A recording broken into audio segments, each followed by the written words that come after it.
and gentlemen, welcome. Today is my distinct pleasure to introduce a man who is recognized. The battle of evolution is only one skirmish in a much larger war. Science simply makes no use of the hypothesis of God. Ask yourself, what has intelligent design given us? Nothing. We cannot accept intelligent design as an alternative scientific theory. They will never accept that we have a better argument. They just pester us and they waste our time.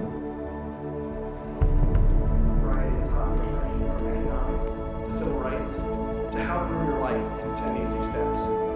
Today, Ben is speaking on the topic that has become increasingly important to him over recent years. While Ben has always been an ardent supporter of science, lately he has noticed an alarming trend in the scientific establishment that could have dire consequences for every American.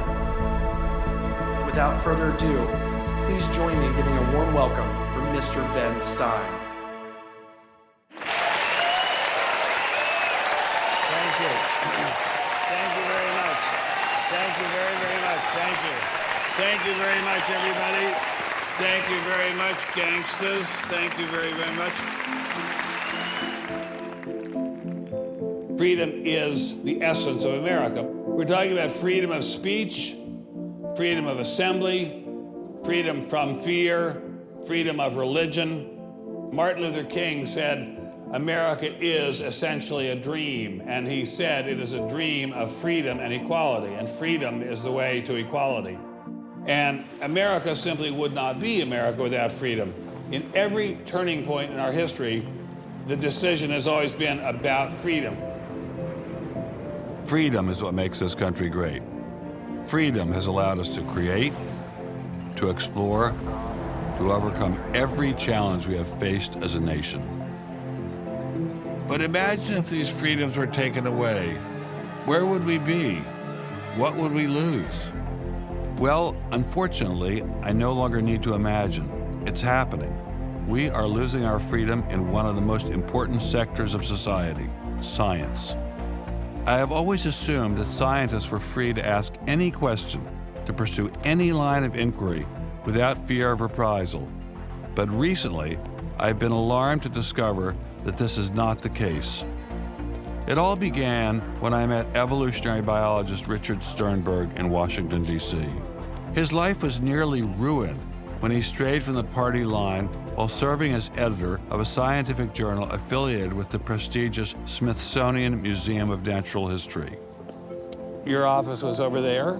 That's correct. This here is the West Wing. Directly ahead of us is the West Wing of the Natural History Museum. So now you're not there anymore because you're a bad boy. No, I'm not. No, I was exiled. You're a bad boy.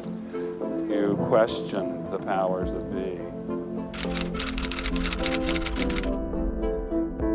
What was Dr. Sternberg's crime?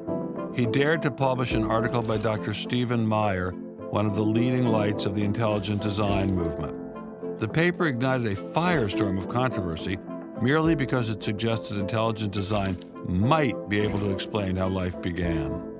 As a result, Dr. Sternberg lost his office, his political and religious beliefs were investigated, and he was pressured to resign. The questioning of Darwinism was a bridge too far for many. The mentioning of intelligent design that occurs at the end of the paper was over the top. And I think the intelligent design proponents have raised a number of very important questions. And you wanted to get those questions brought up and discussed. Placed on the table. Placed on the table. People were so upset about it. They were so upset that you could see they had a physical, emotional reaction. Wow. They were saying that Stephen C. Meyer is a well-known Christian, that Stephen C. Meyer is an intelligent design proponent, that Stephen C. Meyer is a Republican.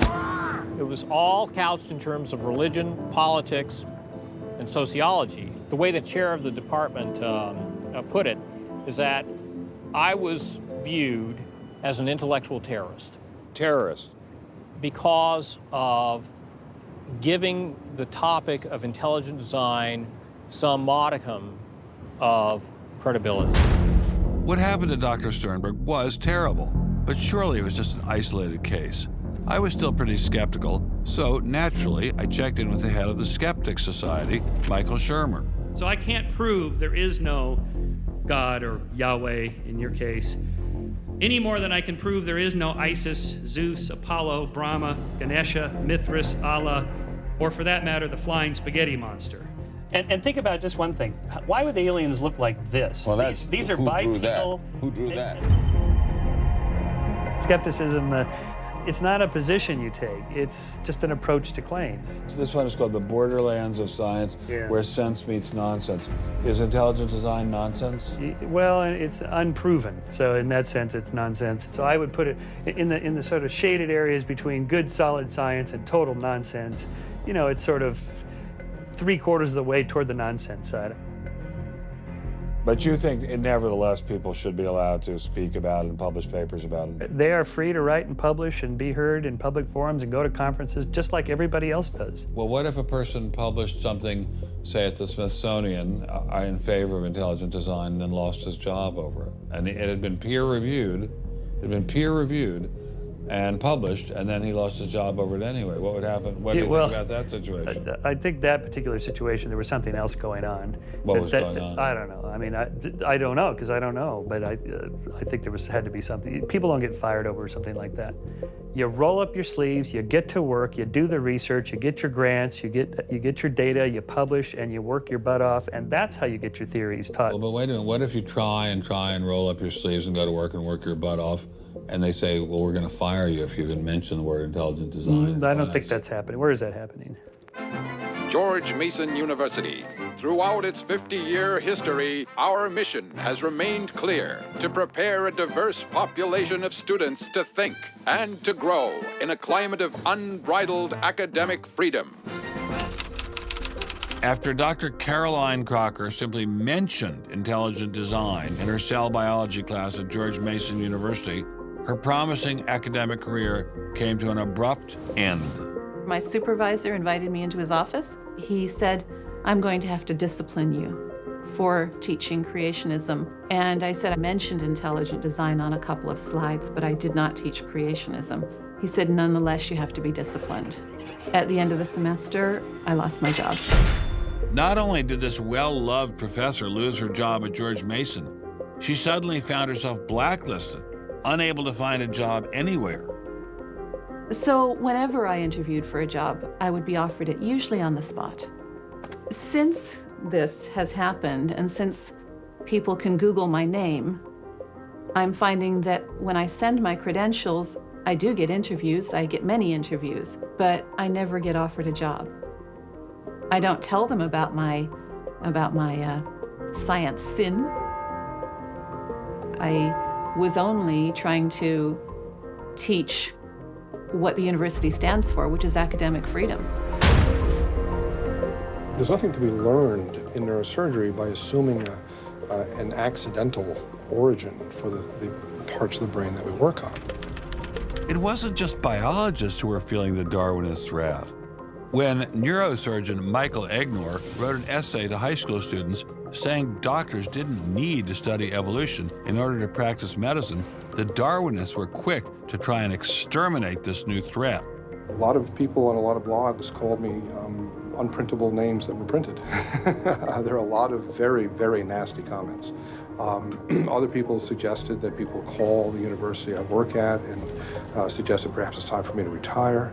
I realized when I kind of went public with my doubts about the adequacy of Darwin's theory that I would encounter criticism. What has amazed me is the viciousness and the sort of baseness of it. I'm an old guy, I have tenure, I'm academically safe, but the young people and what is happening to them in America right now because of this scientism gulag is really terrible. Apparently, Professor Marks was not as safe as he thought. A few months after this interview, Baylor University shut down his research website and forced him to return grant money once they discovered a link between his work and intelligent design. In order to attract grants, you have to market yourself. So you put up sites and call yourself labs and groups and things like that in order to get visibility. And in my entire experience in academia, I never went to any superior and asked them any permission to put up any of these labs. So the fact that this was singled out, let alone shut down, is jaw-dropping. It's astonishing. I have never been treated like this in my about 30 years in academia. Shut up, you freak! I said shut up! It's a man! If you peel back the onion, I think that there is no doubt that the center of this is my work in what some would call intelligent design. People really get emotional about this. Whenever you say intelligent design in a room of academics, them's fighting words. Creationists. Astronomer Guillermo Gonzalez found himself in a fierce shootout with Iowa State University following the publication of his book, arguing that the universe is intelligently designed. Despite a stellar research record that has led to the discovery of several planets, his application for tenure was denied, putting his career in jeopardy. I worried about my tenure a little bit in 2005 when the petition was being circulated because I viewed that as a strategy of Hector Avalos and his associates to try to poison the atmosphere on campus against me because he knew I wasn't tenured yet and I was very vulnerable. I have little doubt that I would have tenure now if I hadn't done any professional work on intelligent design. Dr. Gonzalez had this advice for scientists who might be thinking about following his example. If they value their careers, they should keep quiet about their intelligent design views. We know there are times and places to be quiet, and other times and places when we can make noise if we want to. Will you show us? Of course. Boys and girls, how would you like to show some of the ways we know of being quiet? It's the kind of thing where you just learn to keep your mouth shut.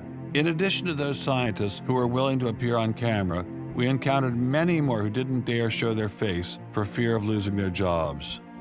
You use an intelligent design perspective to get the research done, but you're not allowed to talk about it in public.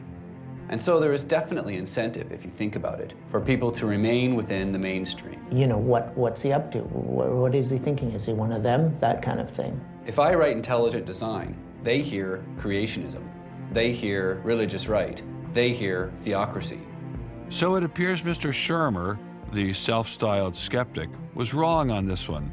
Intelligent design was being suppressed in a systematic and ruthless fashion. But maybe intelligent design should be suppressed. I didn't like what was happening to these scientists, but on the other hand, we don't want our kids being taught that the Earth is flat or that the Holocaust never happened. It was time to ask the scientific establishment what was so bad about intelligent design. Intelligent design people are not genuine scientists. Intelligent design is a racket. It's just propaganda. The only intelligent thing about it is to have got people to call it that. It's really very stupid as well. Everybody knows science education in America is appalling.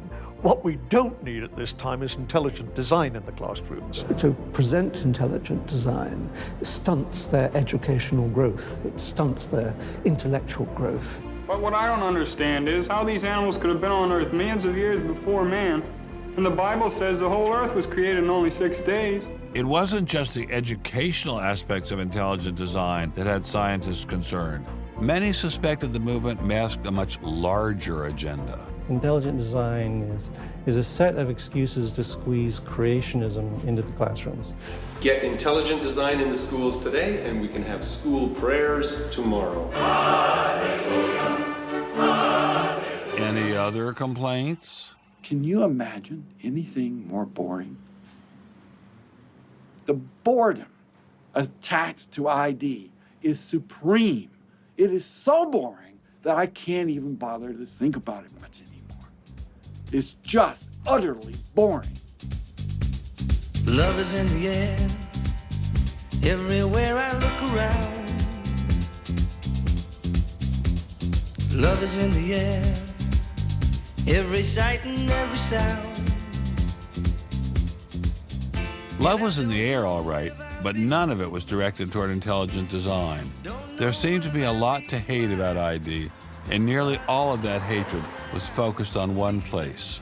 The people from the Discovery Institute, the people who are doing the intelligent design, they're all varnish and no product. The Discovery Institute is a propaganda mill. It's an institution designed to suck in money from religious investors and turn it into a sanitized, somewhat secular version of the creation story to get it into the schools. If they have a way of understanding nature that's superior to the one that we all are making lots of discoveries using, great. Bring it on. We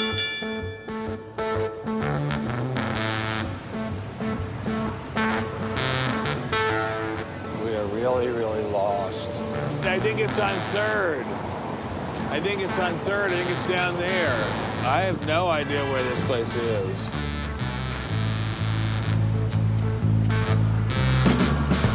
I guess I'll just keep walking. Do you have any idea where the Discovery Institute is? Have you ever heard of that? Never heard of it. Okay, thank you. How are you, sir? I'm good, yourself? Good. Do you have any idea where the Discovery Institute is? Discovery Institute, not a clue. Discovery Institute. Thank you. It's very kind of you to offer. Welcome to Seattle. Thank you, sir. It's got to be this whole building. Yes, where is the Discovery Institute, please, sir? Discovery Institute on the 8th floor, suite 808. Okay, very good. Aha! Success at last. Aha! We found you. Are you Bruce Chapman? I am. How are you? I'm Ben Stein. Well, very kind of you to have me here. Well, I'm delighted to meet you. Can I look around and see your office? Absolutely. Do you just have this floor, or do you have several other floors as well? No, this is it. This is it? You've made an awful lot of trouble for being in such a small office. I thought it was going to be like the Pentagon. We're like the little boy that said the emperor has no clothes. And he didn't have a big organization either. When you go around and raise funds, your people are not saying to you, by the way, we're going to get all these scientists out of the classroom and put Christ back in the classroom.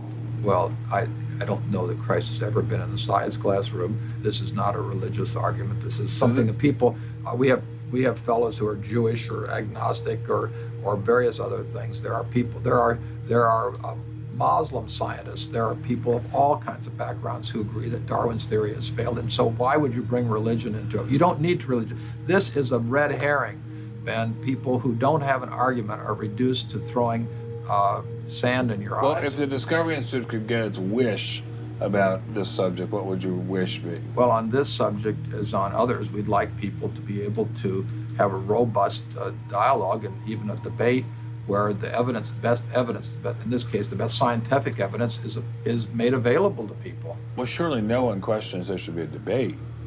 Oh, yes, they do. They do? They say the debate has been settled. Well, the issue's when settled. was the debate settled? Ben, I'd like you to talk to the scientists. You don't want to get your science from me. Mr. Chapman claimed ID had nothing to do with religion. So why was my first stop Biola University, formerly known as the Bible Institute of Los Angeles? Your own personal Jesus. Someone to hear your prayers, someone who cares. Footnote in the history of science, the Your inference that own Stonehenge was caused by intelligence. personal These inferences are Jesus. remarkably stable in terms of all the knowledge. Someone to hear your prayers, someone who's there.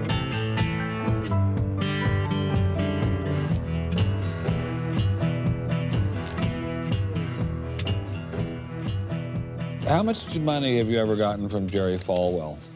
$0. How about Pat Robertson? 0.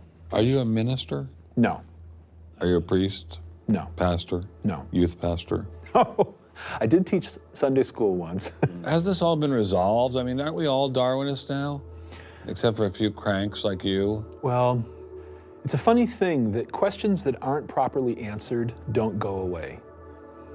This question is loaded with all kinds of political baggage, but one-on-one at a scientific meeting after the third or fourth beer, My experience has been that many evolutionary biologists will say, yeah, this theory's got a lot of problems. So you're meaning to tell me that there really is a debate among scientists about whether or not evolution occurred? Well, evolution is a kind of funny word. It depends on how one defines it. If it means simply change over time, even the most rock-ribbed fundamentalist knows that the history of the Earth has changed, that there's been change over time. If you define evolution precisely, though, to mean the common descent of all life on Earth from a single ancestor via undirected mutation and natural selection, that's textbook definition of neo-Darwinism, biologists of the first rank have real questions. But the modern theory of intelligent design is just microwaved creationism. I don't think that's the case. Creationism, properly understood, begins with the Bible and says, how can I fit the Bible into the data of science? Intelligent design doesn't do that. Intelligent design is the study of patterns in nature that are best explained as a result of intelligence. So intelligent designers believe that God is the designer? Not necessarily. Intelligent design is a minimal commitment scientifically to the possibility of detecting intelligent causation.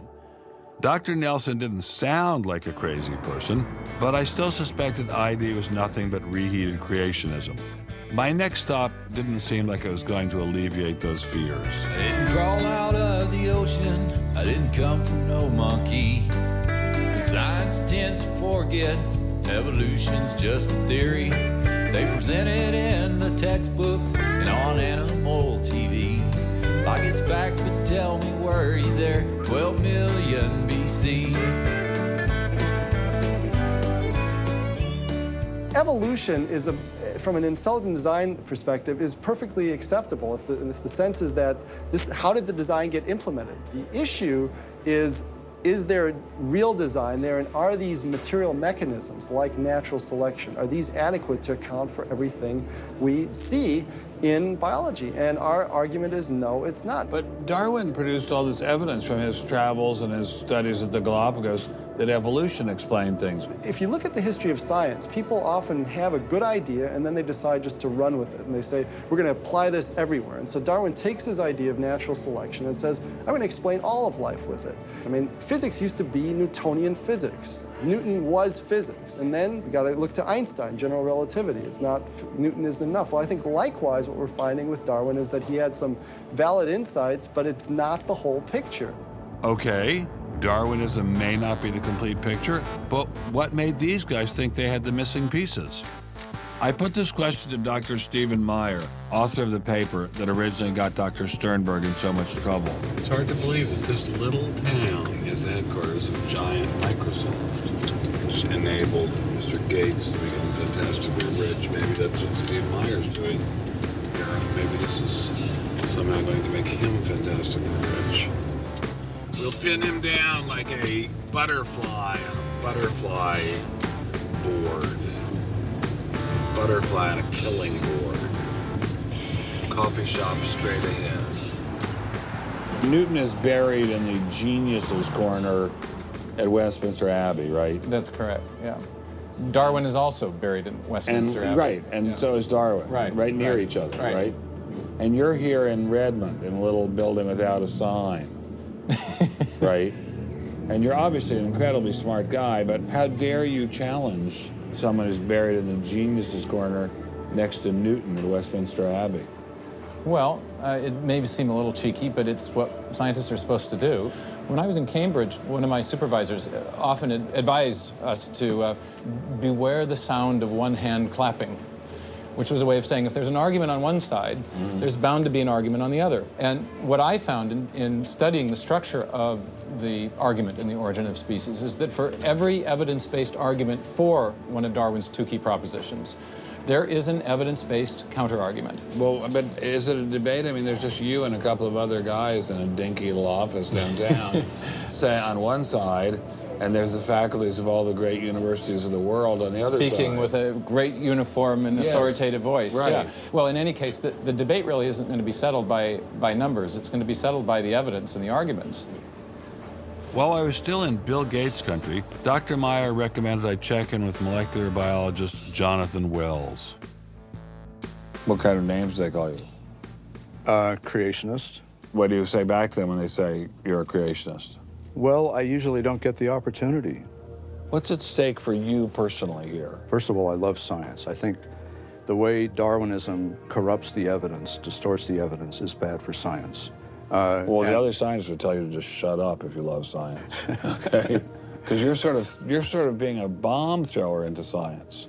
I am upsetting the apple cart, and I think it deserves to be upset in this case. Why? Because the evidence is being distorted to prop up a theory that I think doesn't fit it. Was Darwinism really that bad? Perhaps a change of scenery would give me a fresh perspective. Quand je t'ai vu au coin de la rue, tout est vide, j'ai cru que tous les deux, sous le ciel bleu, nous serions très heureux.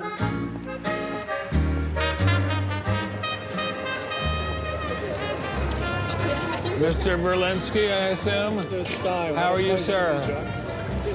So where are you from originally? I was born in New York. Yes. Spent 31 years in Manhattan. Yes. And I spent a lot of time in California, too. And tell me all the various universities where you studied or taught.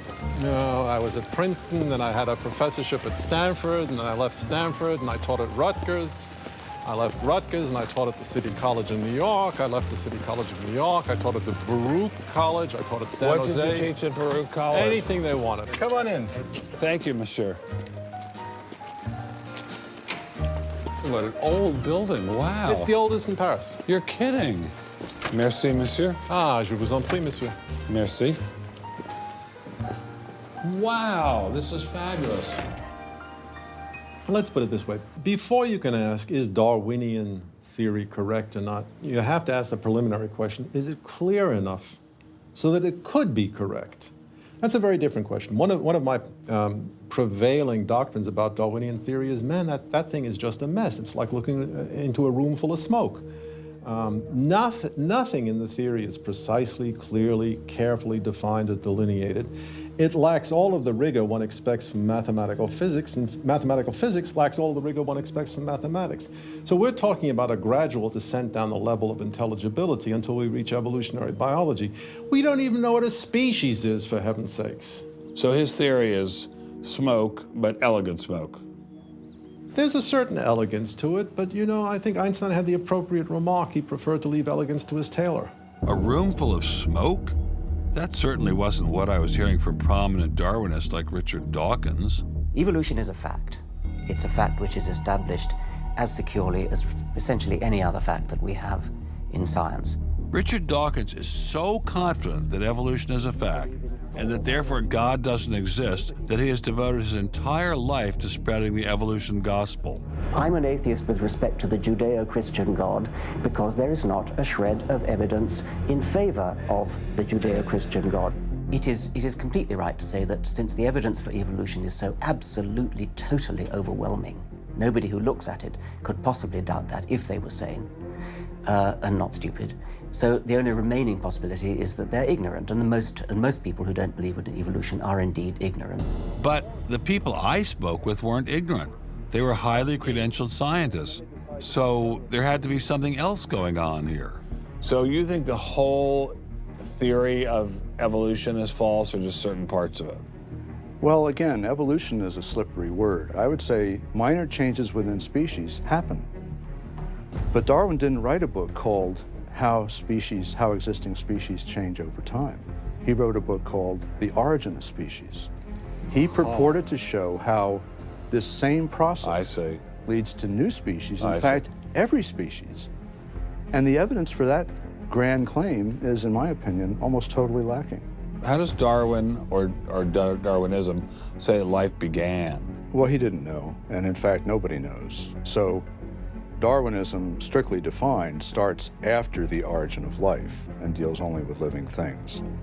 Well, how can there be a theory about life without a theory about how life began? Well, a grand overarching evolutionary story, of course, does include the origin of life, but Darwin's theory doesn't begin until you have the first cell. Well, does someone have a theory about how life began?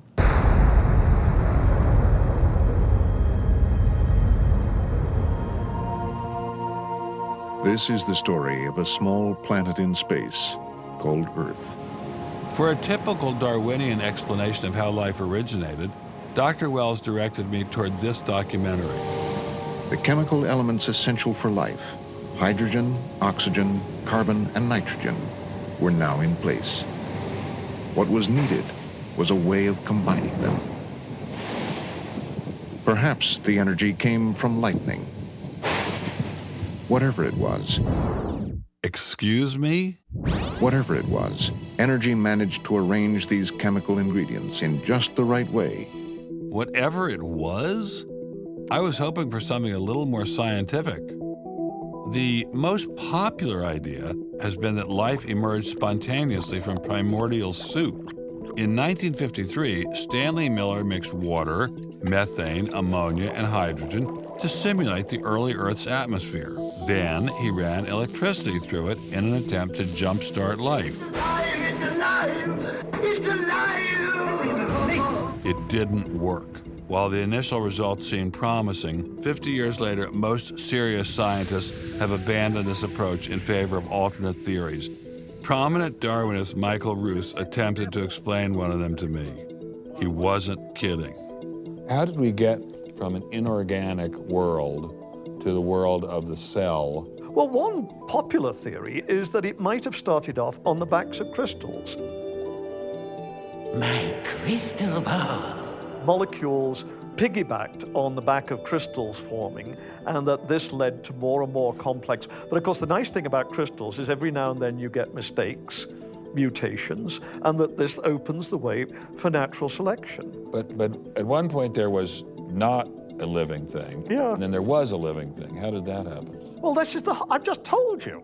And I don't see any reason why you shouldn't go from very simple to more and more complex to more and more complex. I don't either, but I don't know how you get from mud to a living cell. That's my question. Yes, well, I've told you. I think it was on the back of crystals. On the backs of crystals. On the backs of crystals is at least one hypothesis, yes. So that's your theory, and you think that is more likely and less far-fetched than intelligent design? I think it is. I wouldn't put Ben Stein's money on Dr. Roos's joyriding crystals, but it did make me wonder, what were the chances of life arising on its own? It's been speculated that probably there would have to be a minimum of about 250 proteins to provide minimal life function. If that's really true, then I think it's almost inconceivable that life could have happened in some simple step-by-step way. Okay, so the simplest form of life requires at least 250 proteins to function. What's so difficult about that? Welcome to the Casino of Life. Who wants to spin for a chance to win? Oh, sure. I'll give it a shot. What do I win? Take a look at this. Huh? How about the world's first single-cell organism? This perfectly aligned string of proteins could be yours. Now, take a spin.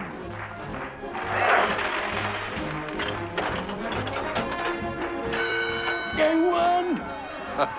Tina, tell him how many times he needs to do that to win the prize. 250. That's right, folks, and all in the correct order. But that's impossible. We've heard that before, haven't we, Richard? Come on, Mother Nature, do your thing. You stupid machine! I hate you!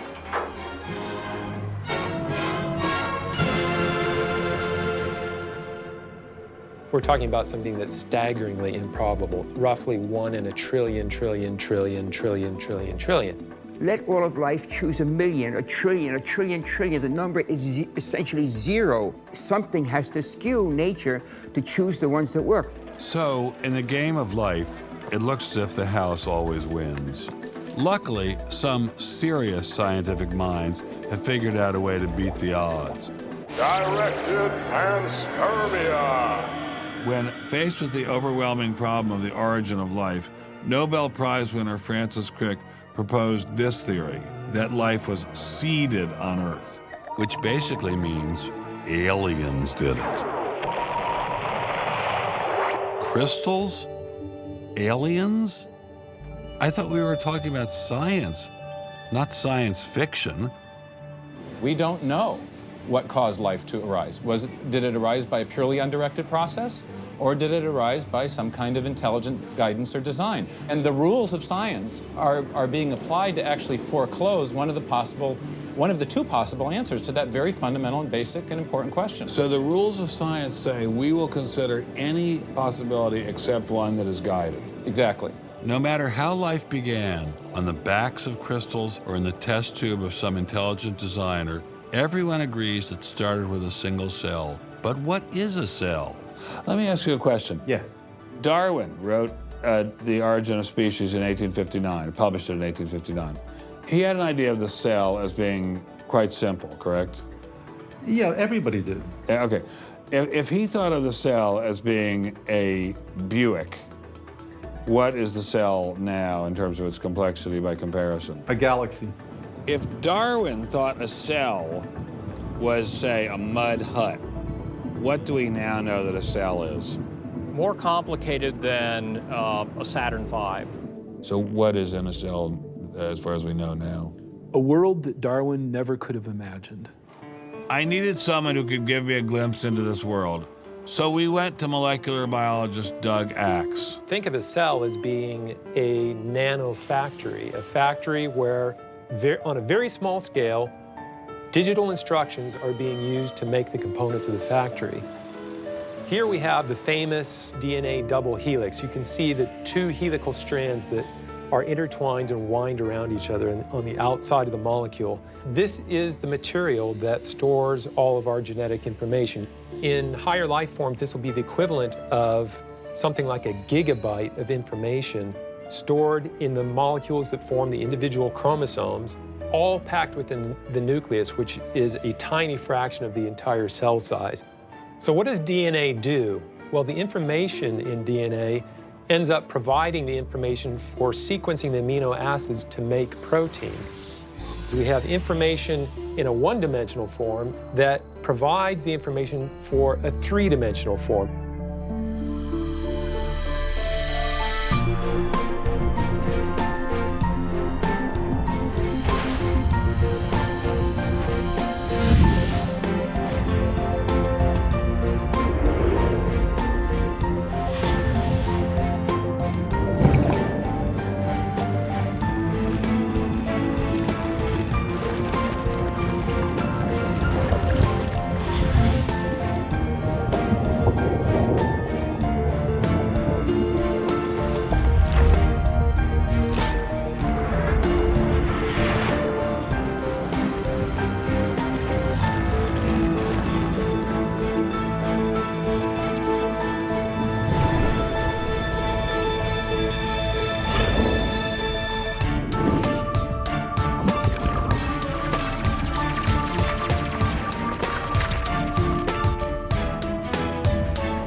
I'm finally just beginning to grasp the complexity of the cell.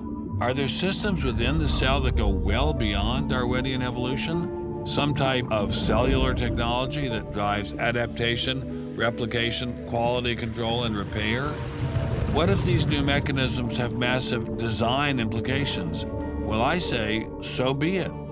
The cell really is like nothing we've ever seen in the physical world. That's got to be firmly grasped. That's not something we can just say, oh, well, it's just a little bit more of the same old, same old. It's not the same old, same old. We are finding is that there's information that's in the cell that cannot be accounted for in terms of these undirected material causes. So It has to be. And so there's some other, so it has to be an information source. So one of the key questions faced by modern biology is, where do you get information from? Well, Darwin assumed that the increase in information comes from natural selection. But natural selection reduces genetic information, and we know this from all the genetic population studies that we have. And where does the new genetic information going to come from? Well, that's the big question.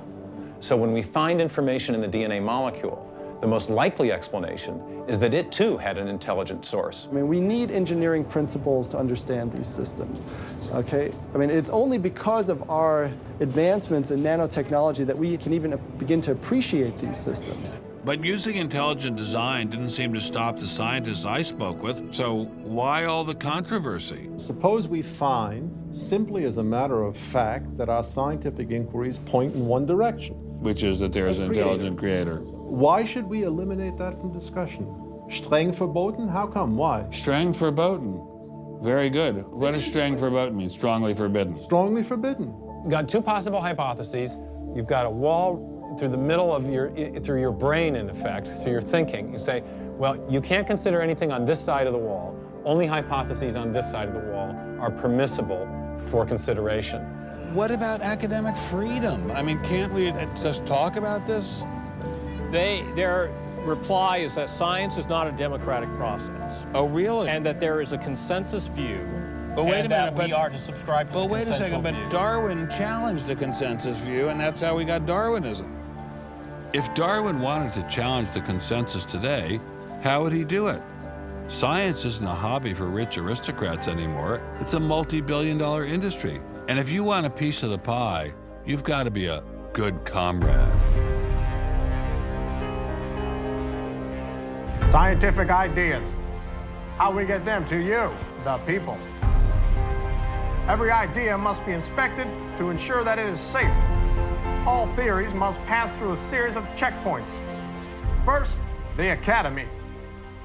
Getting a controversial theory through the Academy can be dangerous. Few people know this better than Congressman Mark Souder. He uncovered a targeted campaign led by individuals within the Smithsonian and the National Center for Science Education to destroy Dr. Sternberg's credibility. If you want peer reviews, if you want to be published, if you want to go to respected institutions, the core view does not tolerate dissent. There's kind of a, this is the way it is, and anybody who's a dissenter should be squashed. Are you gonna be on my side if I let you up? Sure, Chick, sure. I'm on your side. Just let me up. I'll do anything you say. Souder isn't the only one who has witnessed the Academy's tactics. Journalist Larry Witham has seen similar behavior during his 25 years of covering the evolution controversy. Once you're thick in science, you can't question the paradigm. But if you want to get grants, if you want to be elected to high positions, if you want to get awards as a promoter of public education of science, you can't question the paradigm. People cannot be trusted to form their own opinions. This business about open-mindedness is nonsense. Why is the scientific establishment so afraid of free speech? There is this fear that if one aspect of the theory is closely scrutinized, there's going to be an unraveling. Who are you? Oh, I am the great and powerful Wizard of Oz. I interviewed dozens and dozens of scientists, and when they're amongst each other or talking to a journalist who they trust, they'll speak about, it's incredibly complex, or molecular biology is in a crisis. But publicly, they can't say that. Keeping a keen eye on the Academy, our various watchdog organizations. Listen to Eugenie Scott of the National Center for Science Education. The NCSE has been at the heart of virtually every evolution controversy over the past 25 years, vigorously defending the Darwinian gospel. We have had a lot of business, unfortunately, at NCSE in the last few years, because virtually every state in which science education standards has come up for consideration has had a big fight about the coverage of evolution in them. NCSE was started by a group of scientists and teachers who were very concerned because in the late 70s and early 80s, there were a lot of attempts to pass equal time for creation science and evolution laws. And clearly, this is something that neither scientists nor teachers liked. It wasn't exactly help the creationists are coming, but it's, kind of along those lines. Most scientists just throw up their hands and say, creationists, they drive me crazy, you handle it. And we've worked a lot with science education organizations. The most important group we work with is members of the faith community, because the best kept secret in this controversy is that Catholics and mainstream Protestants are okay on evolution. Are you sure about that, Eugenie? Liberal Christians have been fighting with conservative Christians for so long that they'll side with anybody against the fundamentalists. And Eugenie Scott says, well, welcome over. There's a kind of science defense lobby, or an evolution defense lobby in particular. They are mostly atheists, but they are desperately wanting to be friendly to mainstream, sensible religious people. And the way you do that is to tell them that there's no incompatibility between science and religion. But is there really an incompatibility? Can't we believe in God and Darwin? Implicit in most evolutionary theory is that either there's no God or God can't have any role in it. So naturally, as many evolutionists will say, it's the strongest engine for atheism. If they called me as a witness, and a lawyer said, Dr. Dawkins, has your belief in evolution, has your study of evolution turned you towards atheism? I would have to say yes. And that's the worst possible thing I could say for winning that court case. So people like me are bad news for the science lobby, the evolution lobby. By the way, I'm being a hell of a lot more frank and honest in this interview than many people in this field would be. Working hard to keep ideas in check are our friends in the media. Morning, paper. Paper, mister? The tendency of the media is to side with the establishment because they inherently agree with the establishment. Eugenie Scott, my understanding is that there is not a single peer-reviewed article out there that supports intelligent design. Am I wrong? You are not wrong. You are correct. I believe that we get coverage, but we always get coverage like we're the outsider, not like it's an even debate. But instead of merely reporting news, he analyzes it, often expressing his personal opinions. We constantly deal with reporters who refuse even to report the correct definition of intelligent design. They, over and over again, talk about life is so complex, God must have done it. Just admit it, it's religion. It's very simple. You just can't, it's religion. It's a wanton distortion of our position. So did ask. Say, I've got a hot story here. You can look at Associated Press stories, and the same sentence will appear in those stories for 10 years. Intelligent design says that life is too complex. It's called a boilerplate. And the reporter never reports anymore or gets any new ways to say it, so the public understanding never advances. But what happens if a reporter decides to take a more balanced approach to intelligent design? There might be remarkable pressure on that reporter not to side against the evolutionists. I thought I told you to kill that story. Few reporters have learned this better than author and journalist Pamela Winnick. When she refused to take sides in an article she wrote about intelligent design, the Darwinists found a new favorite target. Number one, I wasn't Christian, I was Jewish. Number two, I wasn't religious. Number three, I was not taking a position in favor of creationism. I was writing about intelligent design, and it didn't matter. After I wrote that one piece, everything I wrote on the subject was scrutinized. There were hate letters coming into the newspaper.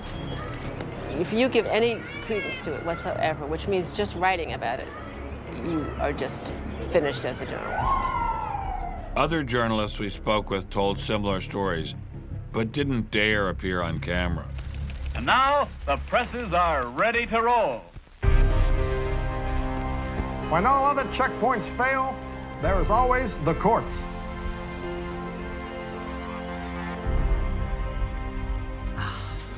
We have spent an enormous amount of time trying to prove to the court what everybody already knows, that intelligent design is a particular religious belief.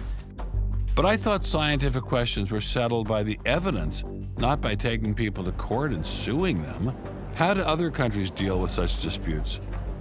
Dr. Marcy Giertuk, a population geneticist who now represents Poland in the European Parliament, was able to shed some light on this topic. The censorship of teaching criticism of evolution is and always was much stronger in, say, in your country, in the United States, than it ever was in Poland. Why?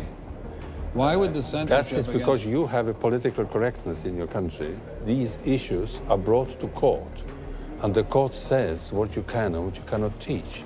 We want to know what you teach, what books you use, how you teach it.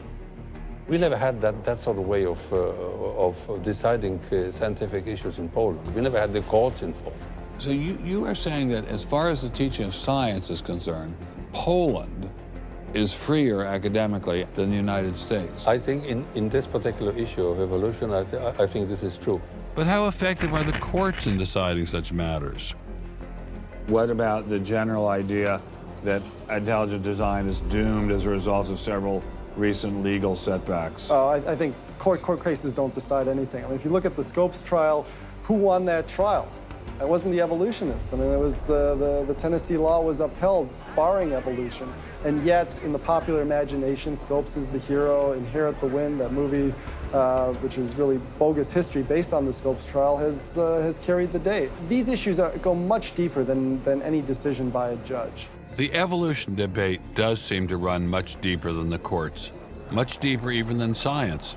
To generate this level of hostility, ID must threaten something at the very core of the Darwinian establishment. The entire globe is today the site of a momentous conflict. It is the challenge of ideas.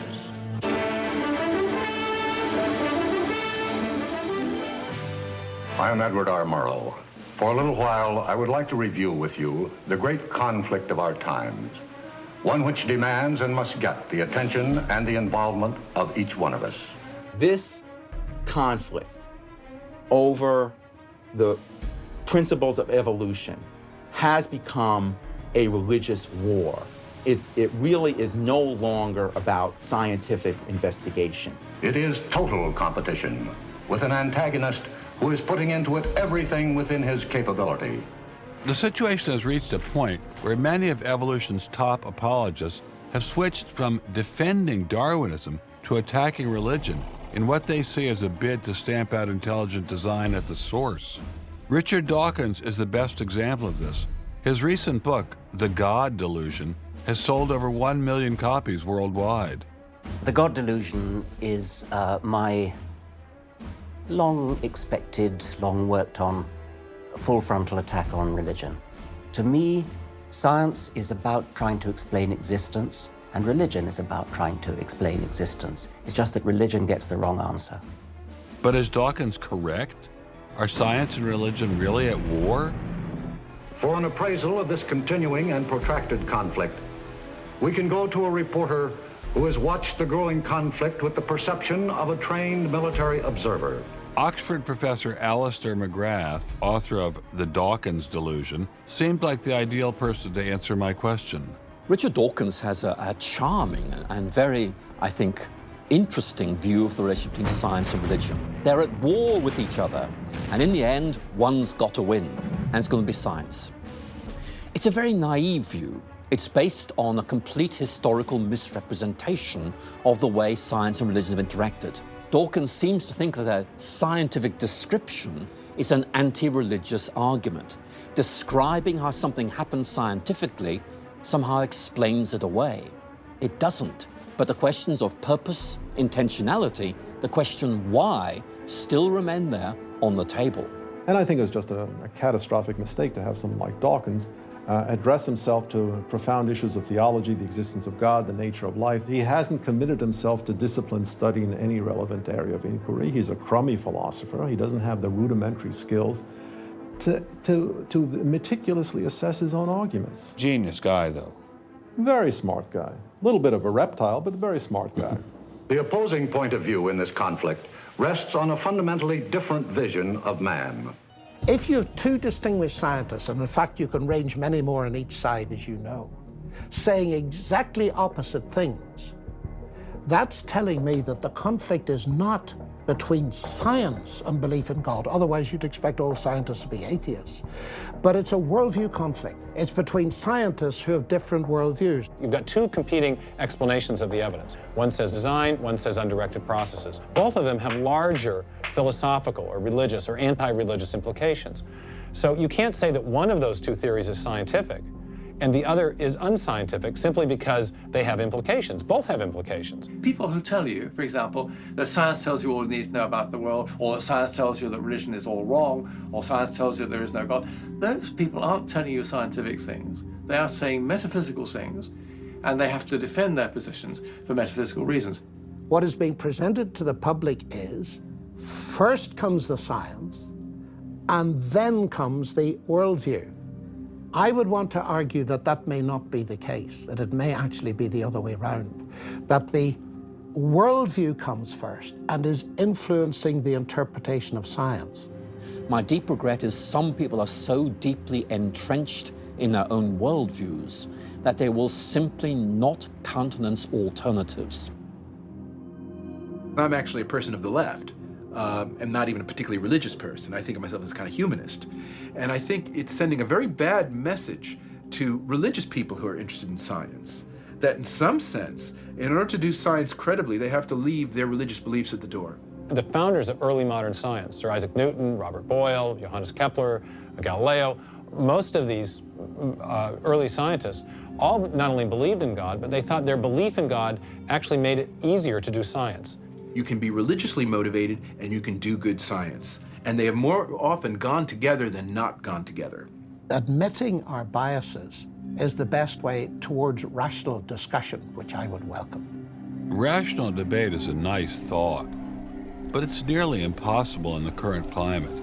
I'd seen the chilling effect that this unquestioning devotion to Darwinism has had on science, but were there other consequences?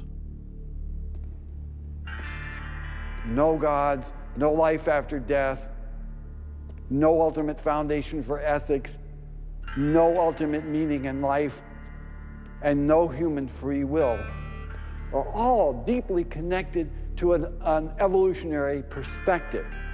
You're here today and you're gone tomorrow, and that's all there is to it. Dr. Will Provine, professor of the history of biology at Cornell University, gave us another disturbing glimpse into where Darwinism can lead. Oh, I was a Christian, but I never heard anything about evolution because it was illegal to teach it in Tennessee. Dr. Provine's first biology professor changed all that. He started talking about evolution as if it had no design in it whatsoever. And I came up to him and I said, "You've left out the most important part." And he said, "If you feel the same way at the end of one quarter, I want you to stand up in front of the students in this class and tell them this deep lack in evolution." And I read that book so carefully, and I could find no sign of there being any design whatsoever in evolution. And I immediately began to doubt the existence of a deity. But it starts by giving up an active deity, then it gives up the hope that there's any life after death. When you give those two up, the rest of it follows fairly easily. You give up the hope that there's an imminent morality. And finally, there's no human free will. If you believe in evolution, you can't hope for there being any free will. There's no hope whatsoever of there being any deep meaning in human life. We live, we die, and we're gone. We're absolutely gone when we die. Dr. Provine is no stranger to the prospect of death. Nearly a decade ago, he was diagnosed with a large brain tumor. Let's suppose my tumor comes back, as it almost certainly will. Well, I'm not going to sit around like my older brother did last year, and he was dying of ALS, Lou Gehrig's disease. He wanted desperately to die, but we couldn't help him die. I don't want to die like that. I'm going to shoot myself in the head long before then. I'm going to do something different.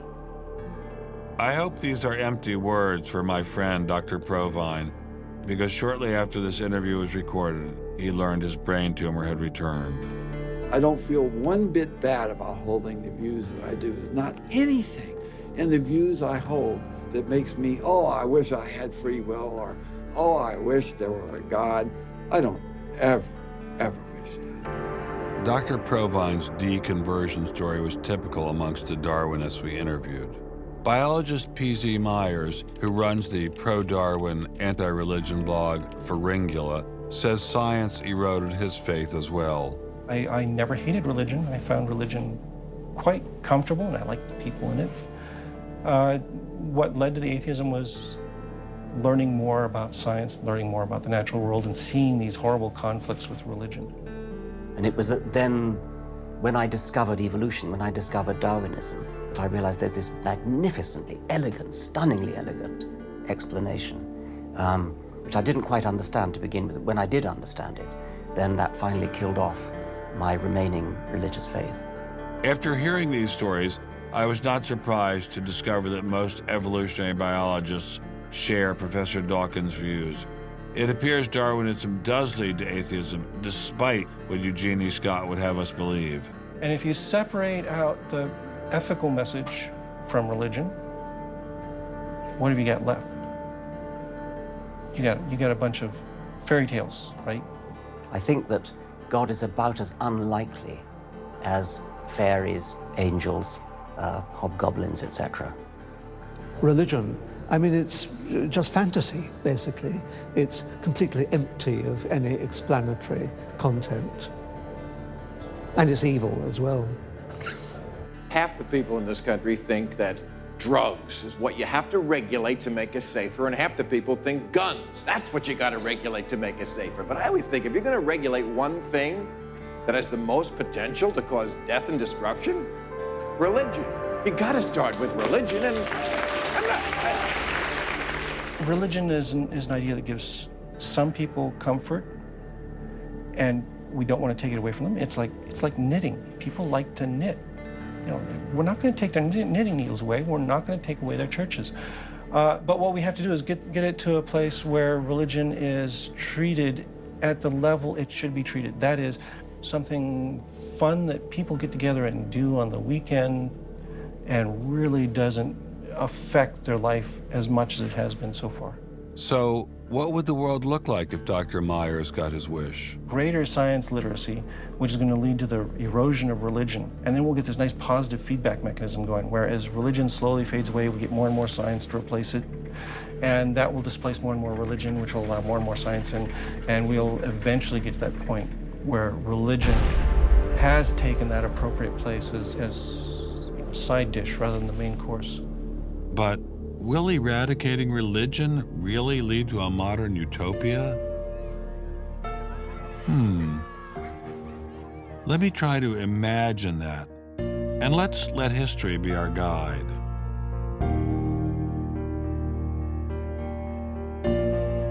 In part, I think Matthew Arnold put his hands on it when he spoke about the withdrawal of faith.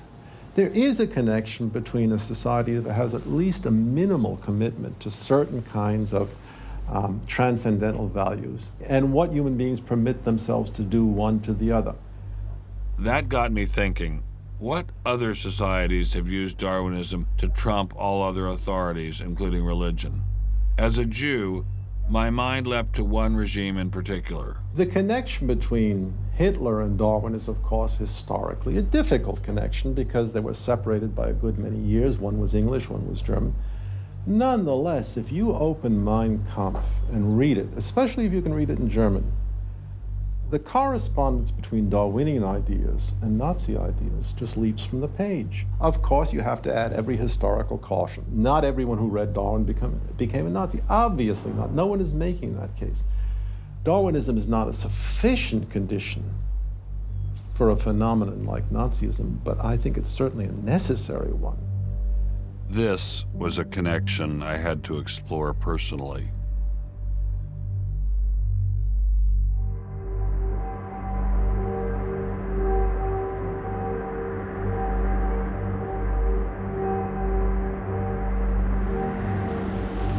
American officers arrive at a Nazi institution seized by First Army troops. Under the guise of an insane asylum, this has been the headquarters for the systematic murder.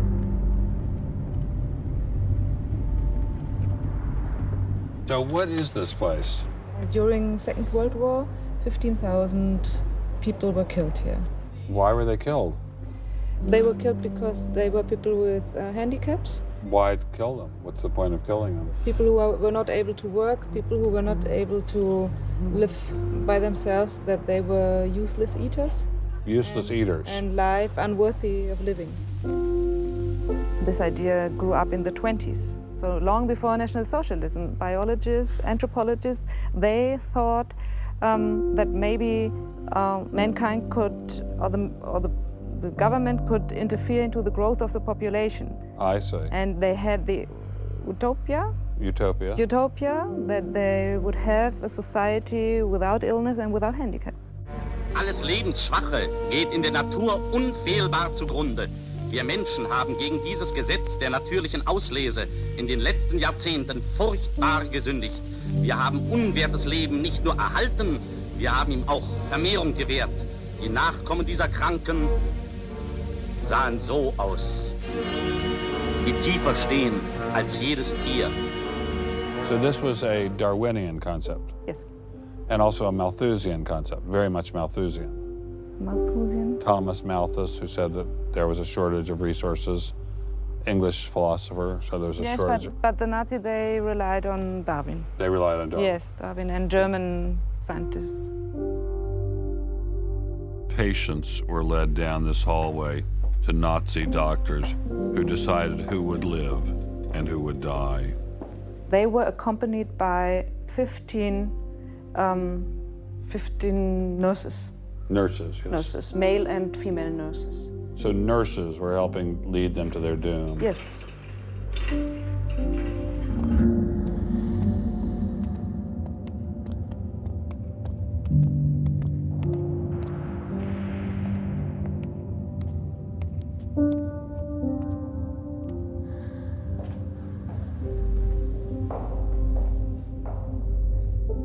So were the prisoners told they were taking a shower? Yes, they were taking a shower, and here was 1 or 2 showers. So how many people were brought into this room? 60 to 70.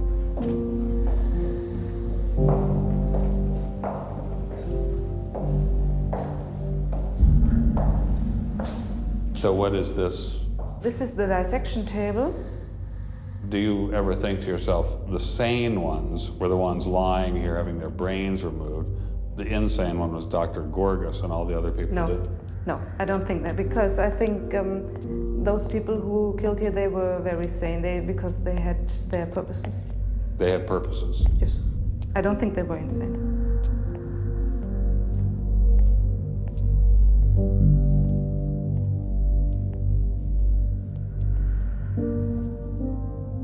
They had 2 crematory ovens. I see. And they killed about 70 people. A day? So a day, so they had... That's barely enough time. And they only killed from Monday to Friday. So... Because the people who were doing the killing needed to have the weekend off. If you met Dr. Gorgas today, what would you say to him? I don't know. I don't think that it's my role to tell him something. It's difficult to describe how it felt to walk through such a haunting place, to know that these cold stone and tile walls were the last things the victims of Hadamar ever saw.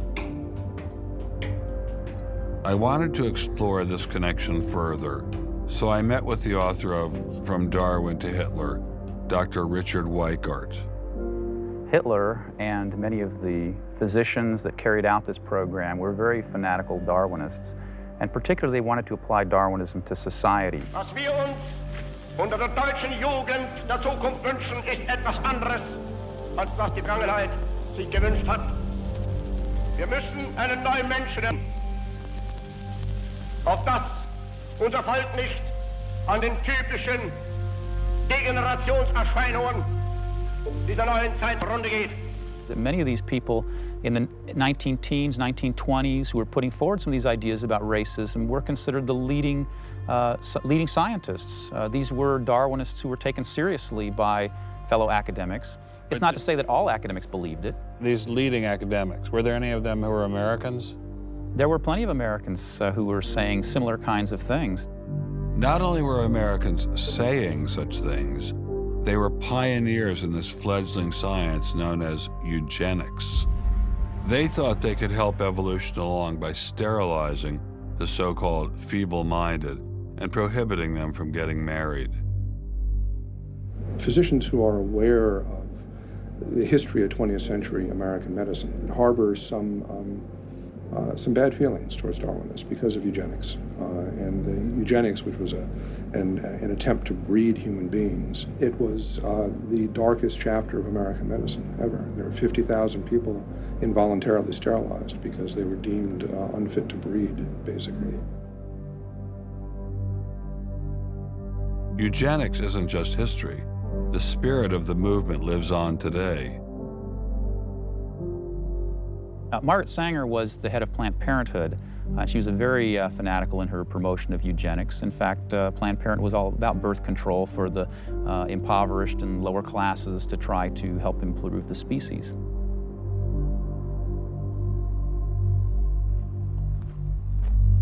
From Hadamar, I traveled with Dr. Weikart to Dachau, where the Nazis applied the ideas of eugenics on a massive mechanistic scale.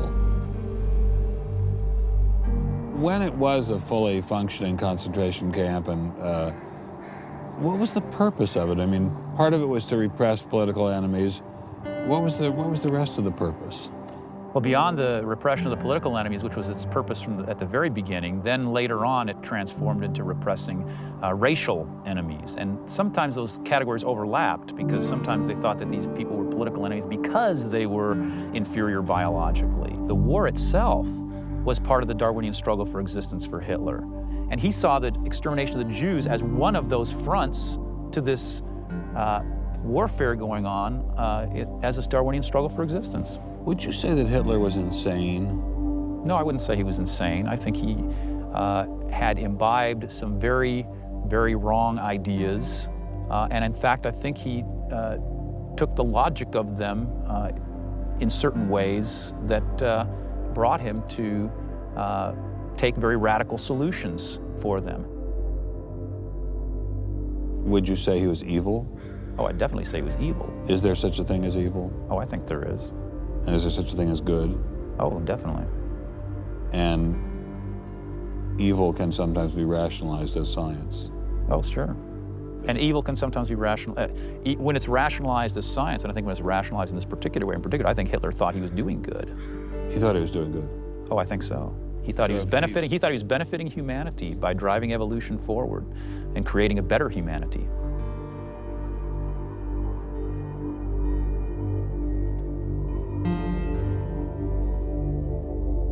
Before leaving Dachau, I stopped by the memorial commemorating the thousands of Jews who were killed there in excruciating conditions.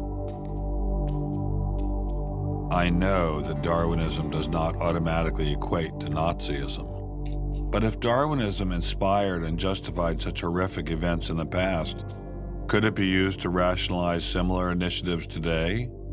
There's a good German expression, so fängt es immer ein. I mean, it always begins in the same way. Something to remember in the context of United States discussions of euthanasia and abortion. It always begins in the same way. There seems to be an excellent argument for getting rid of useless people by killing them. Or at least it seems excellent to the people advancing the argument. It's a love affair with death and, the euthanasia and this movement going on, which I find appalling.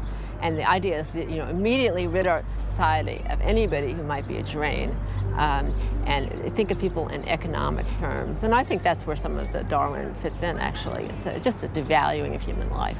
First of all, if you take seriously that evolution has to do with, the transition of life forms and that life and death are just natural processes, then one gets to be liberal about abortion and euthanasia. All of those kinds of ideas seem to me follow very naturally from a Darwinian perspective, a deprivileging of human beings, basically. And I think that people who want to endorse Darwinism have to sort of take this kind of viewpoint very seriously. And when we see an elite, and it is an elite that controls essentially all the research money in science, saying there is no such thing as moral truth, science will not be related to religion.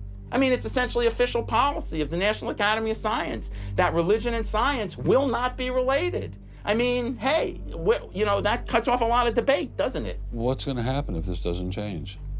Well, I think we're watching it happen, aren't we? I needed time to think, So I traveled to the birthplace of this idea.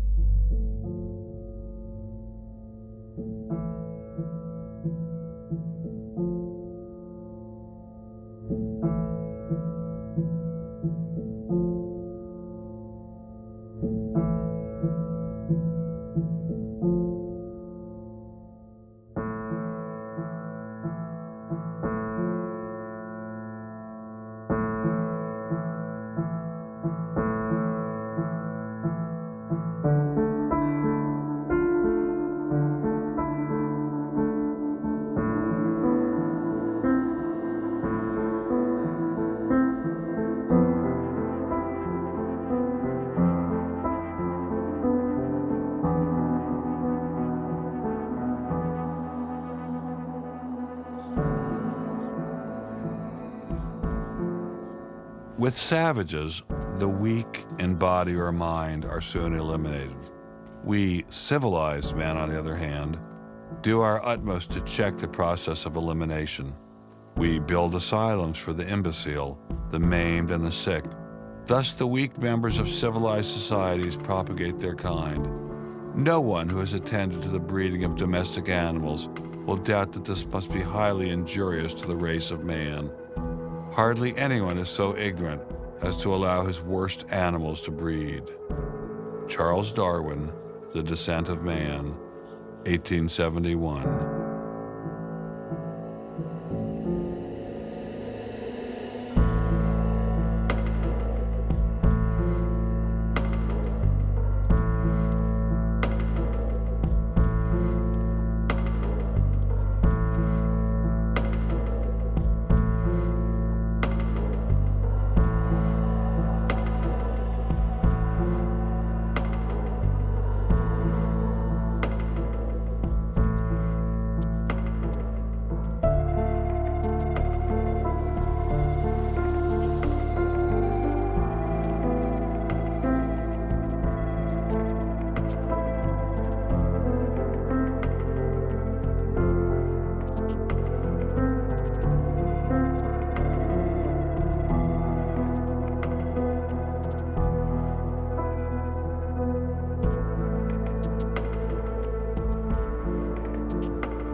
Throughout the Cold War in Germany, there was this wall erected to keep ideas out. It was erected by people who held an ideology that were afraid of a competition from other ideas that would come into their society. And what we're seeing happening in science today is very much like that. But I think that's just a strategy for protecting a failing ideology from competition. America didn't become the great nation that it is by suppressing ideas. It progressed by allowing freedom of speech and freedom of inquiry. Thomas Jefferson got it right when he wrote, "We hold these truths to be self-evident, that all men are created equal, that they are endowed by their Creator with certain unalienable rights, that among these are life, liberty, and the pursuit of happiness." Hundreds of thousands of Americans have given their lives to protect these values, but now they're under threat once again. It wasn't just scientists who were being expelled. It was freedom itself, the very foundation of the American dream, the very foundation of America. If we allowed freedom to be expelled in science, where would it end?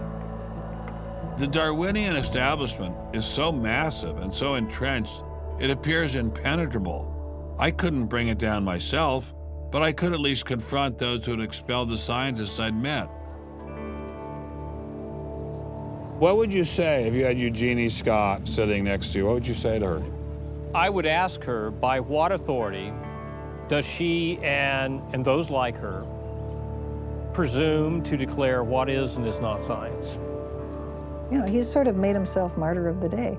They've gotten a lot of mileage out of, you know, poor Rick Sternberg. And we got lip service from the leadership of the Smithsonian, but I didn't feel they ever followed through. We went into the Smithsonian looking for answers, but we ran into the same stone wall as Congressman Souter. We're not authorized to do this, so it's a stop. I'm going down to the office with you, please.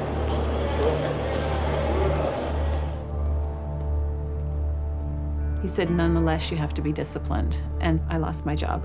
We did get an interview with a spokesman from George Mason, but it was impossible to knock him off his script. Her contract was not renewed. It was simply not renewing her contract, which she's satisfied. Her contract was not renewed, had nothing to do with the controversy of that topic of intelligent design.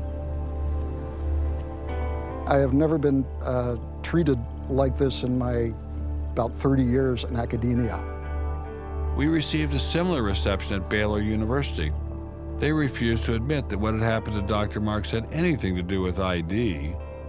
Certainly the conversations I've had, this has not, the intelligent design situation has not been the thrust of the conversation. I mean, it's a procedural issue, and that's the way we dealt with it. Funny, that's not how Dean Kelly put things in his original email to Dr. Marks.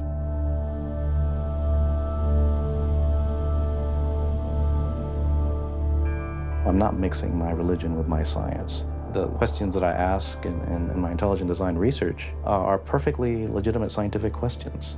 At least the top guns at Iowa State were willing to own up to their actions. What we wanted to stop is the use of the name of ISU to validate intelligent design elsewhere, and we did succeed. I really think a lot of Guillermo. He's a great guy. So, I mean, that's why I'm kind of disappointed, all right, that he should have just left this alone. So, in my opinion, should have just left it alone. Dr. Hauptmann elaborated further on his great regard for Gonzalez. This is quoting an email from you to Mr. Avalos. You say, "Sometimes it is just best to ignore idiots," in reference to Guillermo. And then the religious nutcases should be challenged at every opportunity. Yeah, because, for example, you... in that case, I'm thinking more of, say, the creationist crowd who claims that God put all the animals on an ark and that's it, all right? That's where all of our animals came from today. That's crazy, okay? You shouldn't be insulting even children with that kind of thing. So these are the idiots, all right? They've always been around. They've always been around. Going after the perpetrators in each of these cases wasn't getting me anywhere. So I reconnected with Dr. Berlinski and Dr. Schroeder to see if they had any advice.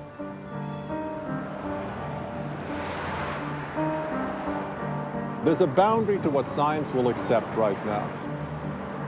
I think the parallel is exactly this wall coming down. Ask any Berliner from the east side what it meant to have the wall come down.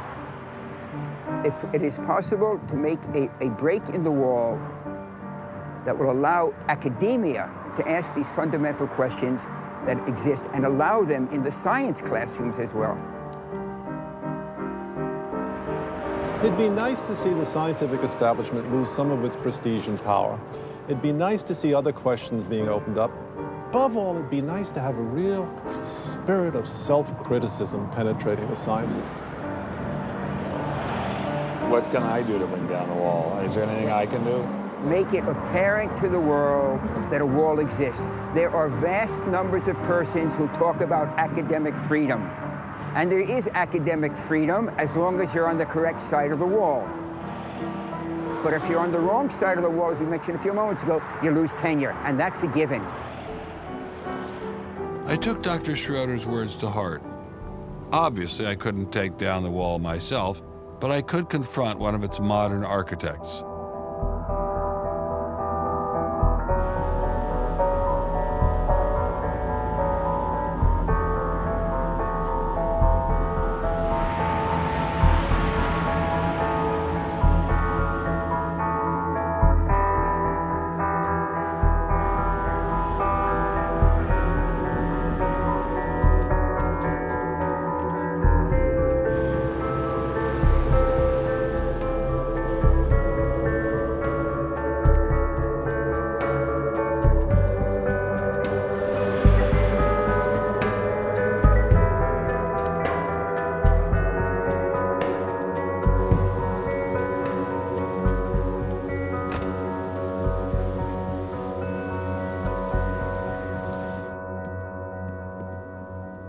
Professor Dawkins. How are you?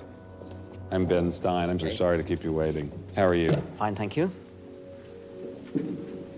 You have written that God is a psychotic delinquent invented by mad, deluded people. No, I didn't say quite that. I said something rather better than that. Oh, well, please tell us what you said. Please tell us what you said. Well, I would have to read it from the book. No, please. The God of the Old Testament is arguably the most unpleasant character in all fiction. Jealous and proud of it, a petty, unjust, unforgiving control freak, a vindictive, bloodthirsty ethnic cleanser, a misogynistic, homophobic, racist, infanticidal, genocidal, filicidal, pestilential, megalomaniacal, sadomasochistic, capriciously malevolent bully. So that's what you think of God? Yeah. How about if people believed in a God of infinite lovingness and kindness and forgiveness and generosity, sort of like the modern day God? Why spoil it for them? Why not just let them have their fun and enjoy it? I mean, I don't want to spoil anything for anybody. I write a book, people can read it if they want to.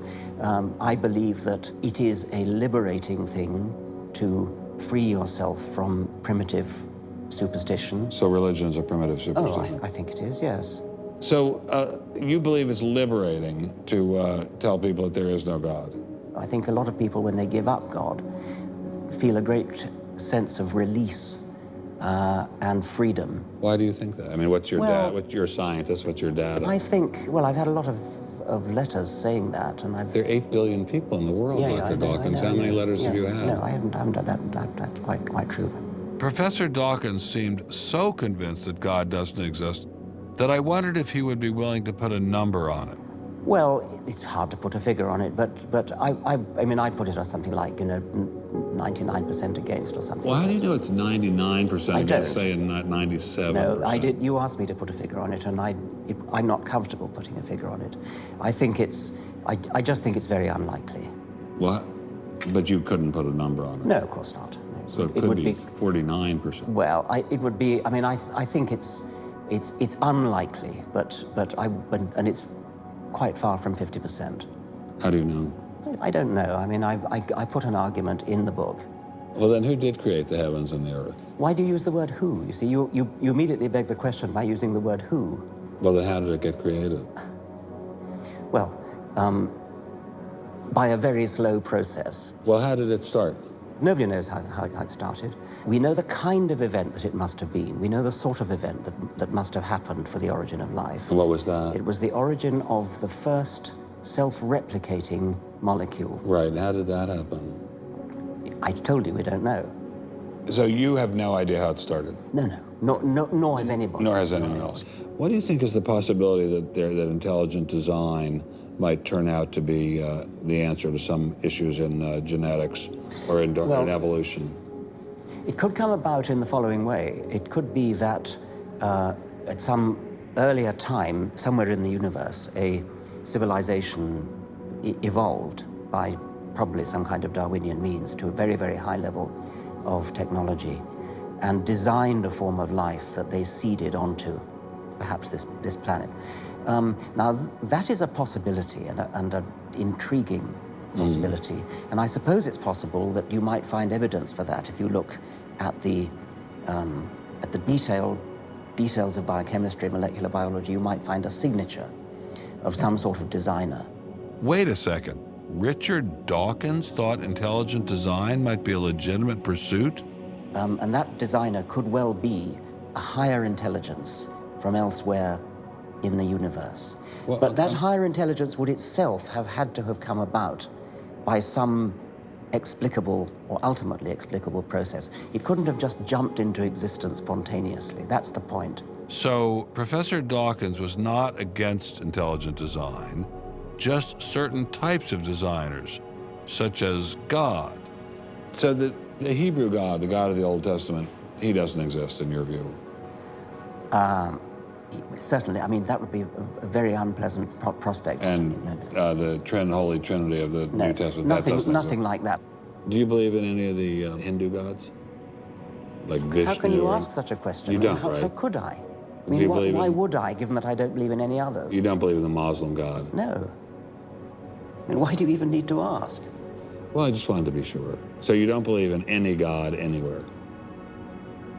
Any God anywhere would be completely incompatible with anything that I've said. I assume. Yeah. I just wanted to make sure you don't believe in any God anywhere. No. What if after you died you ran into God? He said, "What have you been doing, Richard? I mean, what have you been doing? I've been trying to be nice to you. I gave you a multi-million-dollar paycheck over and over again with your book, and look what you did." Bertrand Russell had that point put to him, and he said something like, "Sir, why did you take such pains to hide yourself?" But if the intelligent design people are right, God isn't hidden. We may even be able to encounter God through science, if we have the freedom to go there. What could be more intriguing than that?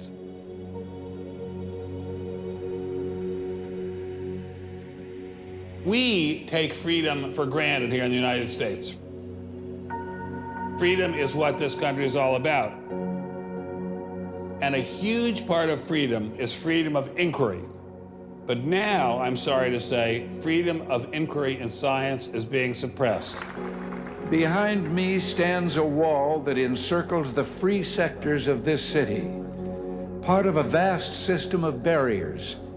There are people out there who want to keep science in a little box where it can't possibly touch a higher power, cannot possibly touch God. Those barriers cut across Germany in a gash of barbed wire, concrete, dog runs, and guard towers.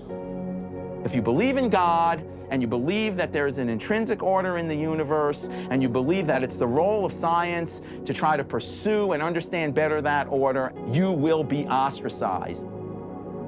I'm frightened by this, but I'm not going to let it stop me from investigating and from speaking. The wall cannot withstand freedom. What I'm asking for is the freedom to follow the evidence wherever it leads. My hope is that there'll be enough independent thinking scientists who don't like to be told what to think. People on both sides of the argument being prepared to talk and listen. And above all, a willingness to keep these dialogues open. It might allow a lot of very good scientists to be scientists who aren't being allowed to be scientists right now. I don't care what they end up as being. I don't care if they end up being religious, a young earth creationist. If they have thought their way through the issues and get there, I'm all for them. And why do I think we're going to win in this struggle? Because truth-crushed earth will rise again. To find out what's true has a value all of its own. If it has additional good consequences, so be it. Because no lie can live forever. And I believe that science gives us one perspective on the world, and our religious insight gives us another perspective on the world. And by putting the two together, they will see more deeply and more truly. And if we will stand up for freedom, freedom is the victor. And if we all do that, we will overcome.